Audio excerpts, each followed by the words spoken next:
running pretty much saved my life, I would say. I was an alcoholic from about the age of 18 until the age of 30. And when I went sober, I knew I needed to change my atmosphere, my environment. So I moved out to Iceland and I lived there for about 6 years. And when I moved there, I started to, do a lot of self-analysis, look to myself, a lot of self-help. I started to practice a lot of mindfulness and started to go out for a lot of walks, listening to podcasts. And then I decided to run. and I couldn't believe how it made me feel. So I booked a 5K race up in the town I was in, and I managed to do it, and it was great. And I got an okay time as well. I competed, that was the surprising thing. And I think that it was, dare I say it, I think it was one of the first things in my life where I felt a real sense of achievement. That was the voice of Tom Mulchinock. Tom is a recovering alcoholic who speaks honestly about the mental health and addiction challenges he's faced and how running has helped him to tackle them. Welcome to another episode of the Running Tales podcast. My name's Craig Lewis, and this is the podcast which tells the extraordinary stories of everyday runners. Tom is now aiming to give back and raise awareness of mental health conditions by running 10 marathons in 10 different countries across a year.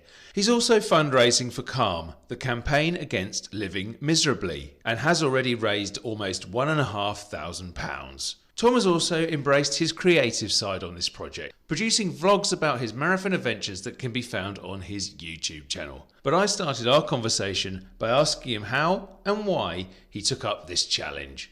So just after Christmas, I decided I was going to try and run a few marathons this year. And I looked at the schedule and I saw Paris was there on the August the 2nd. So I went for that. And then I thought, well, there we are, Rotterdam 2 weeks later. And my girlfriend lives in Holland. So I thought I'll book that one as well. I'm in second year of mental health nursing, studying that at Surrey University. So this has encouraged me. I think this coinciding with my running and me getting a bit more serious with my running and kind of deciding to take on a few more challenges, I thought I might as well kind of raise some funds and raise some awareness, really. Not just awareness for the charity, but kind of see if I could maybe share my story a little bit to see if people can maybe relate and, maybe encourage them to step forward and really get some support for themselves, whether it could be signposting them to certain services or if I was to maybe share stories of my mindfulness. So tell us, what is the charity you're doing it for? Because we've mentioned that, but it is a specific charity, isn't it? I'd already heard of the charity CALM, so that's CALM, and standing for the Campaign Against Living Miserably. I'd already heard about them, and I'd seen a few people online doing some things for them, and I looked into it. I thought it was really good. I thought that it just caught my eye. There is other charities like mine, but I just jumped in with CALM. I thought I would just do it for these guys. So what I decided was I would take on 10 marathons in 10 countries in 1 year. I'd have liked to have probably done more, but I've got my studying. So I'm studying mental health nursing at Surrey University at the minute. So I need to kind of do my placements and my exams for that as well and such.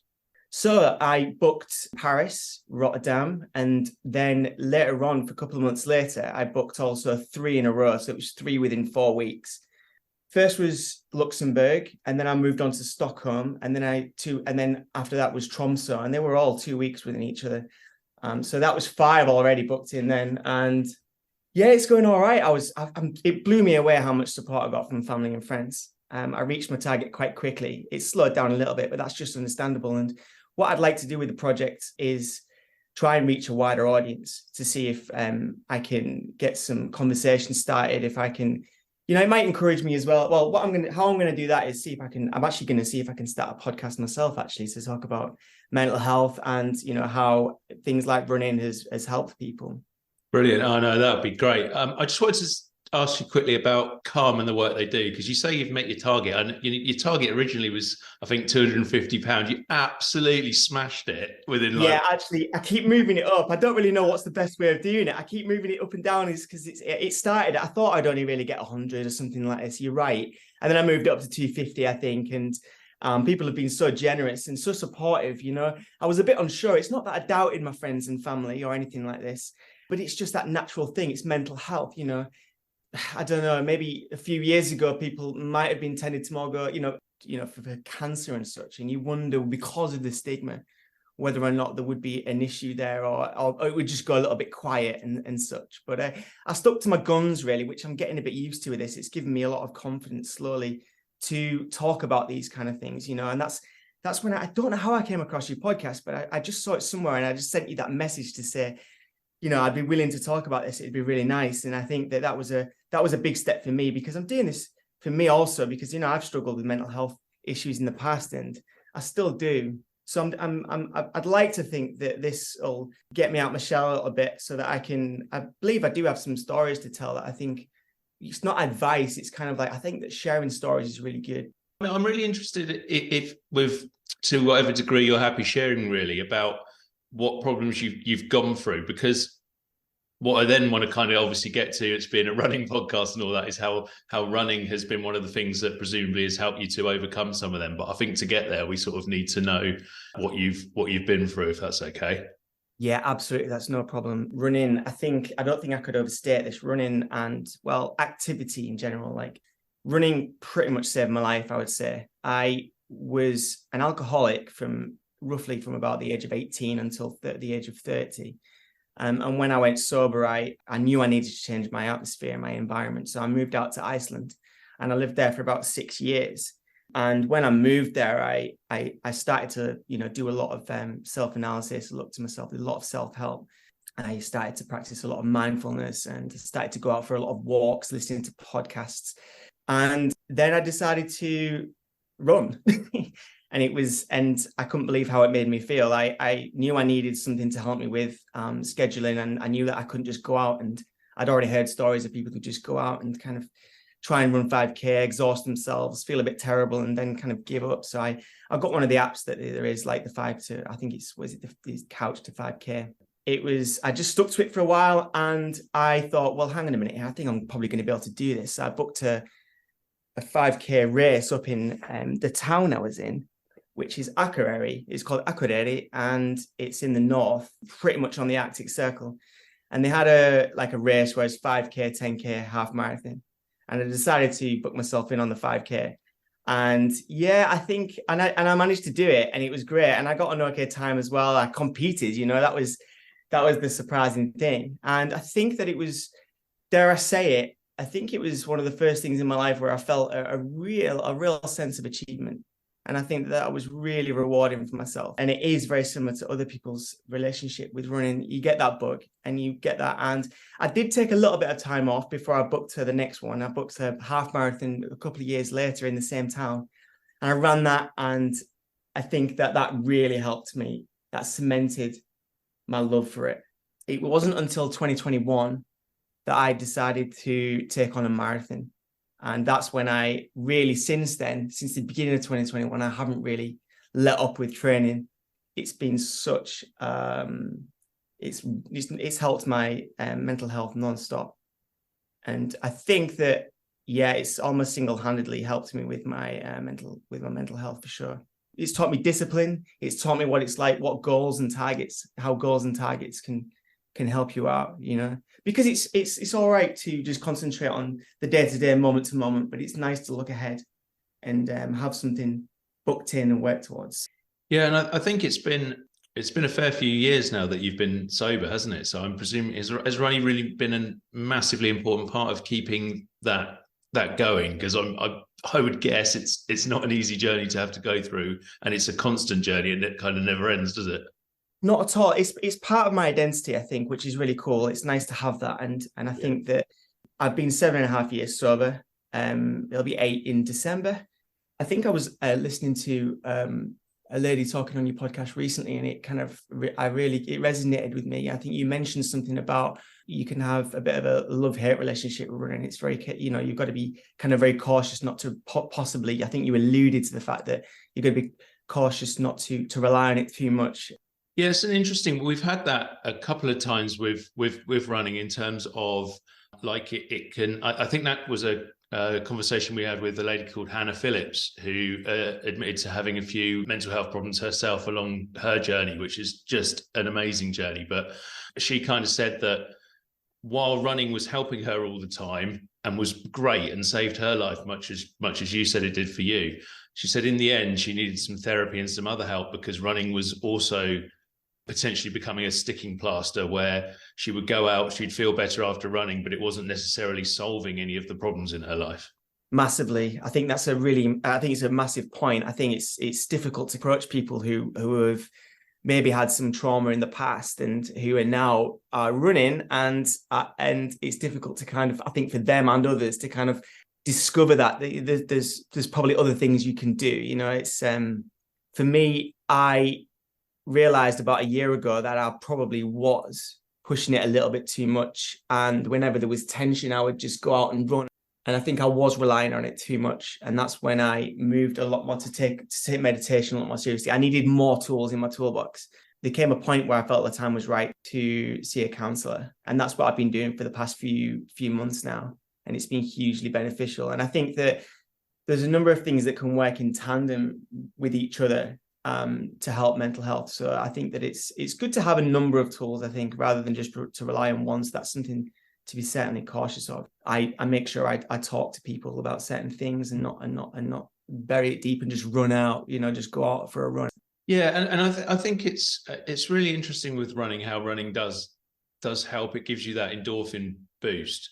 But I mean, I've found it myself. I've done loads of running over the last couple of years, but it's not always, it doesn't always solve the problems that you have. And I've done some therapy and stuff as well recently too, to try and address other things within my life, really. And it's kind of like the running will give you, I think it's, to a degree, it's like it can give you that bit more confidence to be able to take the other steps. I don't know if that's something you've found as well. Absolutely. I think, as I mentioned, the sense of achievement, I think that, this improving it serves a purpose. I think running, I think for me, I can only speak from my own, my own story, is that I think that sense of achievement really kind of gave me that confidence, that self-esteem to then move on to the next step. It's like, right, okay, my head's above water, a little bit how antidepressants can work, these kind of things they kind of help to, I always use the analogy of kind of people who are suffering from depression can feel like they're drowning, but if they take some antidepressants and it's lucky that it works, it kind of helps to lift the head above the water. So then they can start to fix some things around that, and so I think that that's important to see, that something that works can be a tool to lead on to something else. And actually, going back to the conversation with Hannah, she actually said when she had some therapy that it kind of ended up being a virtuous circle, in that the running maybe wasn't enough, but when the therapist spoke to her, part of what he spoke to her was all the amazing things she'd achieved through running. Yes. And that boosted her, that made her think, oh, I can do stuff, I can do this and the other stuff as well. So it really kind of helped her to concentrate on stuff like that. I think it works quite well in that way. Absolutely. And I think that I could probably give myself a little bit more credit, with kind of what I have achieved, because maybe about 10 years ago, I'd never believed that I was in this position. So I think that, working with a therapist and doing some self-reflection afterwards could really help me feel a little bit better about how I have kind of recovered a great deal after the addiction issues. But like we said, I think that running, ideally, I wouldn't like to speak for everyone, but I think that it can be used to complement other things, and other things can be used to complement the running as well. And I think you've got to be wise. I think it's fantastic that people run and it helps themselves, but I think that it's good to keep mindful and to see, like you said, it's pushed them a bit forward. So therefore, it might give them confidence to kind of dig a little bit deeper and see how they can improve their life in other aspects. Yeah, and I think actually that's been part of this journey as well, hasn't it? Because you've got the running going, and that's actually persuaded you to say, right, I'm going to embrace some of the creative side of myself, which I think you said you've kind of left behind a bit, and now you're doing these vlogs and other things to boost what you're doing. Tell everyone about those.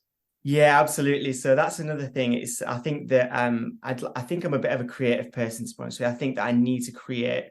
I even feel self-conscious talking about that, but I don't really know how to word it. But I think that I I used to write music a long time ago and I really enjoyed it, but I think that I've found a lot of stumbling blocks when it comes to that. So I think that this project ticks a lot of boxes for me. I think that it gets me out running. That's the first one. The second one is that it helps for the awareness for mental health and to maybe point some people in the right direction for support. And it raises funds for the charity as well. It also gets me creating. So I've been making these vlogs. I know that you've seen a couple, and I think I've had a real big fun. I've had a lot of fun making them, and it's got me into a state of flow quite a bit. And I haven't experienced that for quite a while. You know, where you just kind of get lost in something, and time just goes by. You either forget to eat or maybe sometimes sleep. You know, it's like 2 a.m. and you need to get in. So that's been another aspect of this. It's been really good. Yeah, I love them. I just think they're quite funny as well, and obviously they have that serious message underneath them. I can see you almost blushing because I'm praising your vlogs, but you're allowed to be proud of them, because basically this is a podcast, which means I'm a creative person as well. So there's no hiding under a bushel when we're on this. No, I know, it's so strange because I'm an absolute clown, really, you know, but I'm also a bit self-conscious of it. And you know, when I let go, I think that I have fun, and I'd like to think that it's fun to watch, you know, because I probably do the things that people wish they could do in public, you know, sometimes, and I'd like to think that more will come out. You know, I was a real clown at school. I don't think I really put my energy into being a clown at school. I think it got me sent out of the class a bit too much, and it got me sent out, and I didn't really get a lot of things done. I did struggle in school, and I think that now I'm starting to realize where I can channel that energy and to be that clown. Yeah, but also I think I've also enjoyed kind of incorporating it with the serious element of the subject. And I'd like to think that it kind of goes quite well, because I think that with mental health, you've also got to have, if you're talking about this, you've got to have a good sense of humor and you know. Yeah, I mean, there is a danger with a subject like mental health that it can all get a little bit, dare I say, depressing. Absolutely. And I think that it can be a way to really kind of get people into it. If there's something that's kind of lighthearted as well about it, then people might stick with it and watch it or look at it. And I think that helps. Yeah, no, absolutely. So when it comes to your running and you picked it up, did you find that you were a natural runner? Was it something you were, is it something you're good at, or do you just have to work really hard to slog through it? Do you know what, Craig? I don't have a clue. I really haven't. I mean, I don't have a lot of running friends. And this is another reason why I did the project, is to kind of like get in touch with people, chat about stuff. It's been a real personal experience for me. Maybe a little bit too much. It's got insular at times. So I can't really compare. I think that I struggle to kind of strike a balance a little bit with how much running I was doing. I mean, I think I've got okay times and my pace is all right. I haven't struggled with injury a lot. So I think that maybe my body's all right for it. I've been very lucky in that respect. I think that I've reached a point where I'm starting to, I feel up until now, I've kind of just I've just gone out. I'm still going out and just running. I'm doing a little bit of due diligence with looking at my pacings and kind of going with negative splits as you're going along and that kind of thing. But I haven't really focused a lot on my diet, on getting my sleep properly, you know, or strength training. I know this pops up quite a lot. I think you said you've kind of neglected that element of your running. I don't know.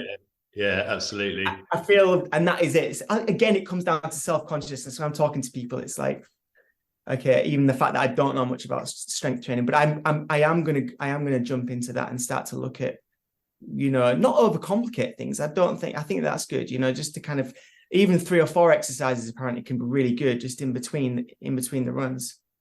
Yeah, well, I can definitely, plugging myself here and what we've done, have a listen to Jeremy Singh's podcast with us and to David Abbott's, because they're both really helpful, particularly on people just starting out. But I do find it really interesting with running, because most of us probably start out just wanting to go for a run and just enjoying it, to get some headspace, to get out in the country, for maybe because we want to do part run and be part of a community or whatever.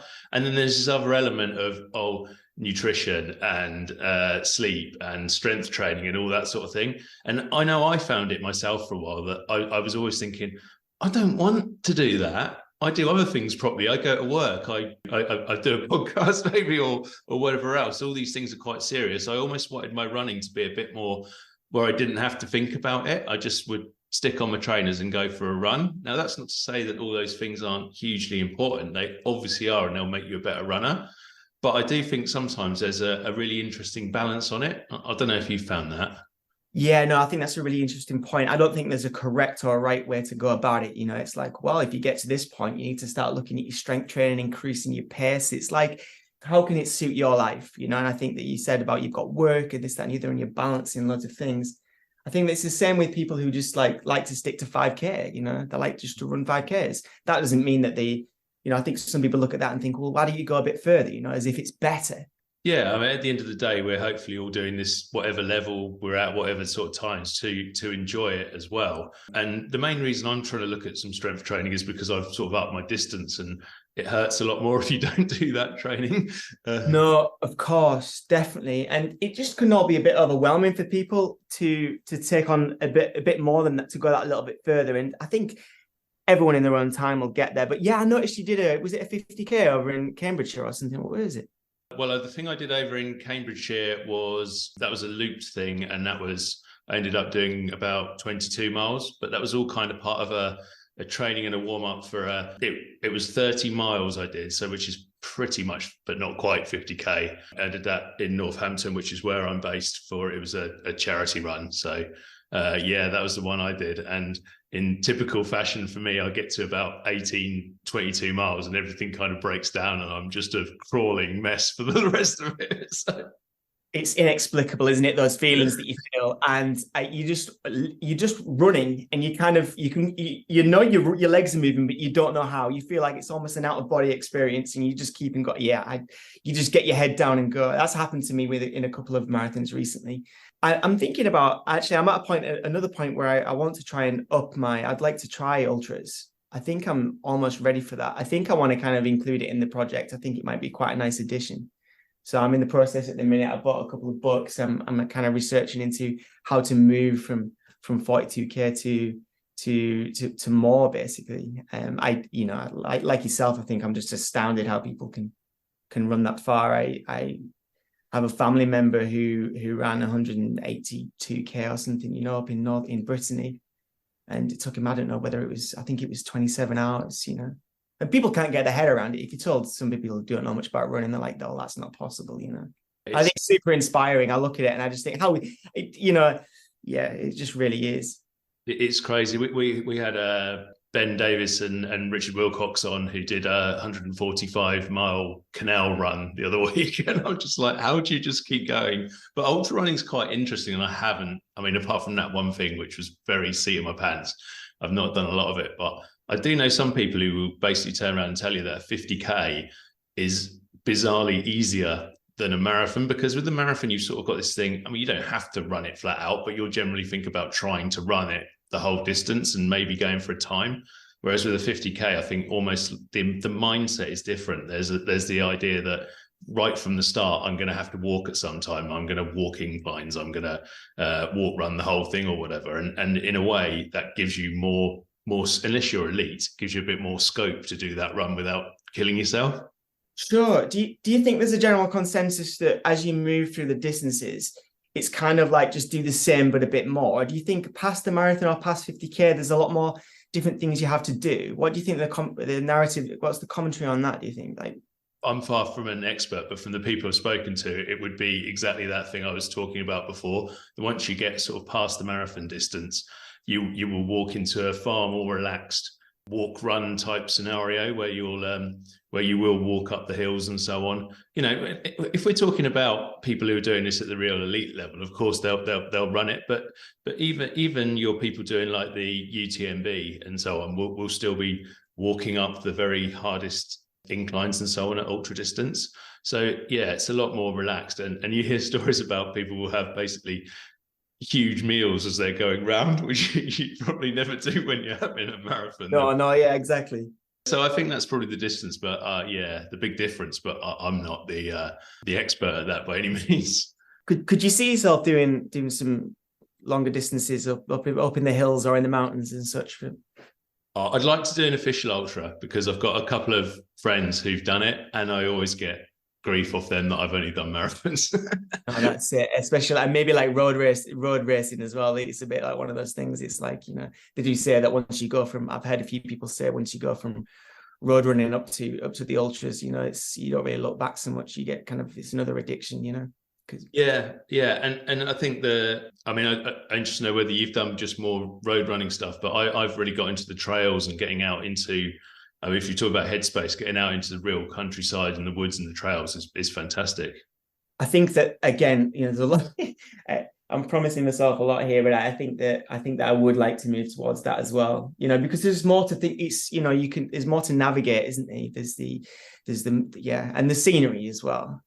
Yeah, 100%. For me, the scenery is just a massive part of why I'll go out and do a trail, even if it's only like 5 or 6 miles, just to get out there in the woods, go through the trees and so on. It's, you know, it's much better than just jogging around your block again and again. And actually, the funny thing about it that I've found is you come off of the trails and you go onto the road, and suddenly you will be flying because it's so much easier to run on a pavement. Yeah. It must do very vastly different things to the mind and to the brain. You know, the difference between road running and up in the trails, because you're having to concentrate so much more. It must and then on the roads, it's just leaves you time to think a lot more as well, doesn't it? Or listen to stuff. So yeah, 2 completely different things almost. Yeah, no, they definitely are. I'm interested, Tom, in the amount of training you've had to do in terms of you're training for 10 marathons over a year. You're obviously busy getting qualifications as well. Where do you find the time to fit in training? Yeah, I'd love to be able to tell you that I've been super disciplined. But I've the one thing I can say, the one bit of credit I can give myself is that I've kind of gone out, you know, that point where you're just like, I'm not too sure I can fit that in. And as soon as there's one bit of doubt, you know, whether it's really hot and, you know, you've only got that space in the middle of the day, or whether or not it's raining first thing in the morning, it's blackout, you know, it's dark outside. I have gone out. I've done that thing where I'm going to go out and I'm going to do that. I think that's kind of really helped me, because I think that's where people can kind of come a bit, you know, undone really there if they're not into that. It really is a case of getting out. Yeah, first thing in the morning is probably the best thing, because then it's done. It sounds like I'm trying to get rid of it, but it's just then, you know, you feel that satisfaction. Okay, I've done that.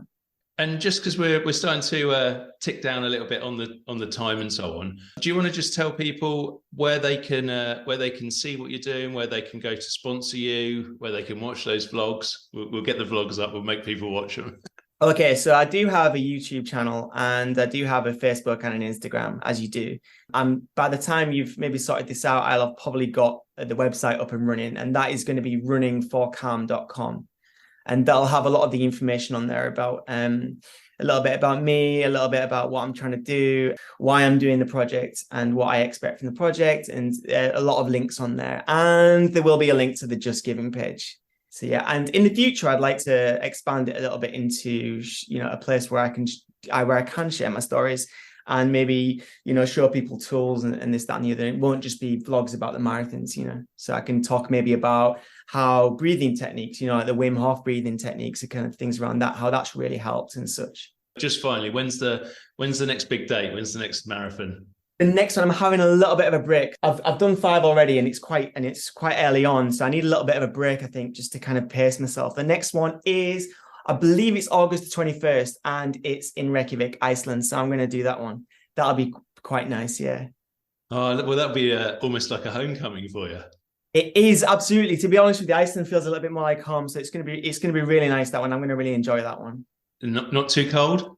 It's not so bad. So, I mean, it's a bit like, hey, you know, you don't know what you're going to get, but it could be up to, you know, 16 to 20 if you're really lucky, but it could go down to 6 or 7. Oh, do you know what? 6 or 7 is not too bad of a temperature when you're doing a marathon, is it? No, not at all. That's right. Great stuff. Well, Tom, thank you so much for your time, and thank you for joining us today on Running Tales. It's been an absolute pleasure, Craig. Thank you very much. Thanks again to Tom for joining us on this week's Running Tales podcast. I hope you enjoyed his story as much as I did. If you do enjoy the Running Tales podcast, then you'll probably also like our newsletter and website over at Substack. You can find it at runningtales.substack.com. It contains a host of articles, and you can subscribe to get full access to our newsletter sent directly to your inbox for just £5 a week. We also have free membership, which will give you access to weekly updates. So simply visit that address, runningtales.substack.com, to get even more from your Running Tales experience. We'll be back with a normal podcast next week. If you like what you hear here, make sure to give us a review and a rating wherever you listen. And I'll see you next week for more Running Tales.